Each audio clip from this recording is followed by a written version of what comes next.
Hai teman-teman, selamat datang di JDCast, sebuah podcast Karaja Naruta. Bersama saya Juven selaku staf modulasi medis tim Matematika Naruta yang pada kesempatan ini akan menjadi pembawa JDCast pada kali ini. Pada kesempatan ini, kita akan membicarakan tentang vaksin booster COVID-19 bersama dengan salah satu senior kami, yaitu Dr. Alvin Wijaya. Selamat pagi, dokter. Selamat pagi teman-teman semua. Oke, bagaimana kabarnya, dokter? Puji Tuhan sehat, semoga teman-teman sehat juga ya semuanya ya. Oke, kita ke pertanyaan pertama, dokter. Mungkin dari kita sudah sering mendengar kata vaksin COVID-19. Nah, yang masih abu-abu di masyarakat itu, apa itu vaksin booster, dok?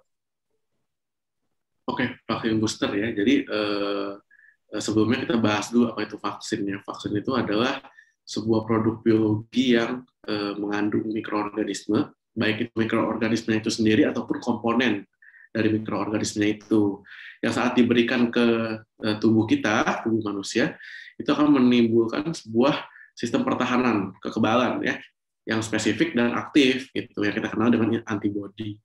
Jadi untuk vaksin booster dan vaksin tambahan itu hanya berbeda terminologinya aja. Intinya itu adalah vaksin yang diberikan setelah dosis yang pertamanya itu lengkap, ya, primary dose-nya itu lengkap. Tergantung dari vaksinnya. Ada yang primary dose-nya itu 1 dosis, ada yang 2 dosis. Makanya aku kurang setuju dengan penggunaan istilah vaksin ketiga, karena tidak semuanya pada vaksin yang ketiga. Contohnya pada Johnson & Johnson, itu boosternya berarti ya pada pemberian yang kedua, seperti itu. Nah, perbedaannya gimana booster dengan tambahan? Pada vaksin booster itu diberikan pada mereka yang memang pada primary dose-nya, pada vaksin pertamanya itu sudah mendapatkan kekebalan. Namun seiring berjalannya waktu akan turun. Gitu. Sedangkan untuk yang vaksin tambahan itu diberikan pada mereka yang memang tidak mendapatkan kekebalan dari pemberian yang pertama. Contohnya pada mereka yang mungkin setelah pemberian yang pertama tidak terbentuk antibodinya. Yang kedua, bagi mereka yang mungkin selama mendapatkan vaksin yang pertama itu mungkin dalam pengobatan steroid jangka panjang, atau enggak mereka-mereka yang memiliki masalah dengan imunnya, misalkan pada mereka yang imunosupresan, misalkan mereka itu kemudian penyakit gagal ginjal kronis, yang memang antibodinya rendah, nah itu diberikan dosis tambahan seperti itu. Nah bedanya lagi tambahan dengan booster ini dari tingkat dari durasi pemberiannya. Contohnya kita ambil contoh Pfizer ya.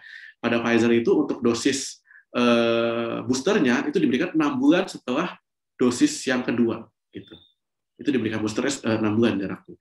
Sedangkan untuk vaksin tambahannya, dosis tambahannya, itu diberikan cukup 1 bulan setelah dosis yang kedua. Gitu. Jadi memang tergantung kebutuhan dan tergantung klinis dari pasiennya juga sih gitu.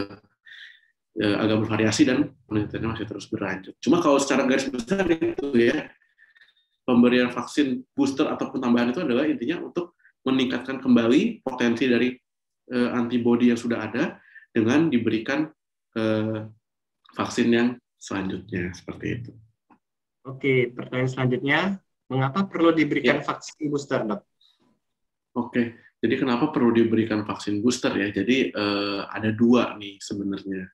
Yang pertama, karena seiring berjalannya waktu, maka imun yang terbentuk akibat vaksin yang dari pertama primary series-nya itu akan menurun seiring berjalannya waktu, gitu. Atau kita kenalnya sebagai waning immunity.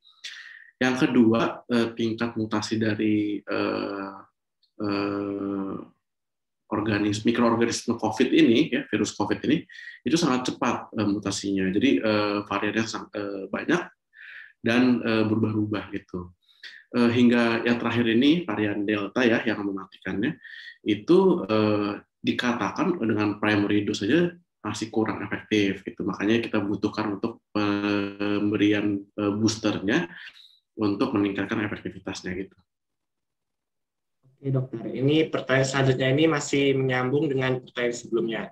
Lalu apakah vaksin sebelumnya itu tidak efektif, dok? Atau bagaimana, dok? Oke.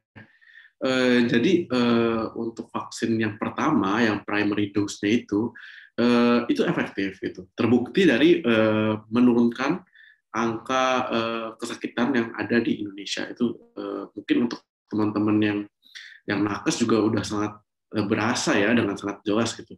setiap hari penurunan drastis dari jumlah pasien COVID yang harus dirawat gitu. Jadi bukannya vaksin pertama ini tidak efektif gitu, tapi berdasarkan penelitian pemberian booster itu akan meningkatkan efektivitasnya jauh lebih efektif dibanding hanya dengan primary series-nya gitu.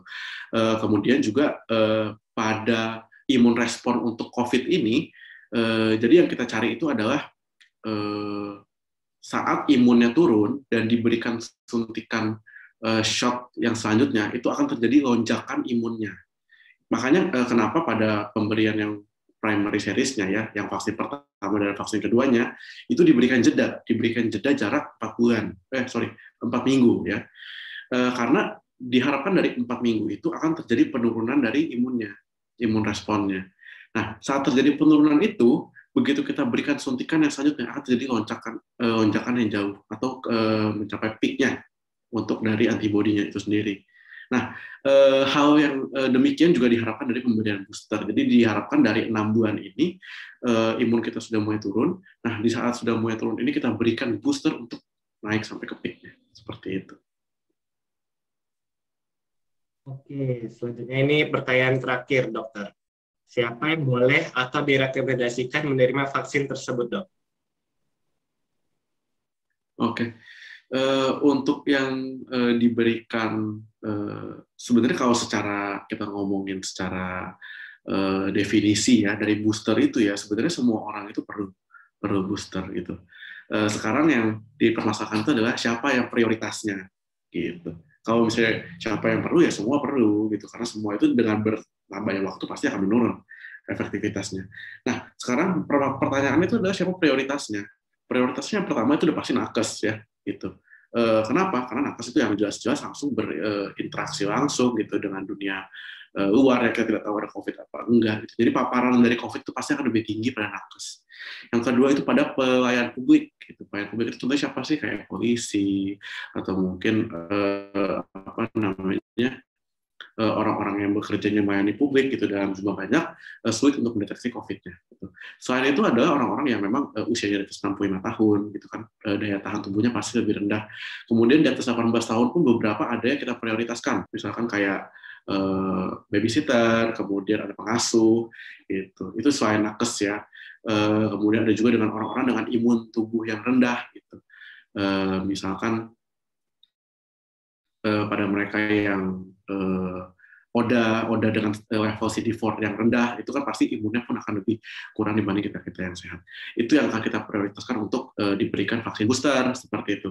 Namun untuk di Indonesia sendiri, sampai hari ini yang sudah diberikan vaksin booster itu adalah baru nakes. Nakes, kemudian pekerja yang bekerja untuk menunjang kesehatan, penunjang medis lah kita bilang. Orang-orang yang memang butuh untuk diberikan additional dose gitu. Misalkan mereka-mereka yang memang pada pemberian pertamanya itu tidak terbentuk vaksinnya, nah itu biasanya juga kita pertimbangkan untuk diberikan suntikan selanjutnya. Tapi itu sampai sekarang sih masih belum dilakukan ya untuk yang terakhir saya bilang karena tidak diperlukan pengecekan titer antibodi sebelum diberikan suntikan yang ketiga gitu. Kemudian dilemanya lagi kalau misalnya di sini adalah untuk yang sudah di vaksinasi dosis pertama itu sekitar 48%. Gitu. Jadi kalau kita mulai canangkan dosis ketiga untuk masyarakat umum, pasti muncul pertanyaan dari masyarakat umum, kok saya belum dapat vaksin, yang ini udah dosis ketiga, pasti kan jadinya gitu ya. Gitu. Dan kita nggak mau itu terjadi. Jadi sampai sekarang masih kita utamakan dosis ketiga untuk nakes dan penunjang medis dulu. Gitu sih. Oke, berarti yang dapat saya simpulkan saat ini di Indonesia vaksin booster ini untuk tenaga kesehatan dan nakes-nakes lainnya. Seperti itu benar, dokter? Iya, sama saya lupa ada juga dengan pelayan publik ya, pelayan publik yang aktif itu juga ada yang sudah diberikan dosis ketiga. Oke, terima kasih dokter atas waktunya dalam kesempatan JDCast kali ini. Jadi sekian dari JDCast kita hari ini. Semoga ke depannya dokter selalu lancar dan sehat selalu, dokter. Amin. Semoga teman-teman juga sehat selalu dan terhindar dari segala ya. Di musim pandemi ini harus jaga kesehatan semuanya ya. Amin. Oke, terima kasih telah mendengarkan JDKS kali ini. Semoga bermanfaat dan ingat selalu jaga kesehatan.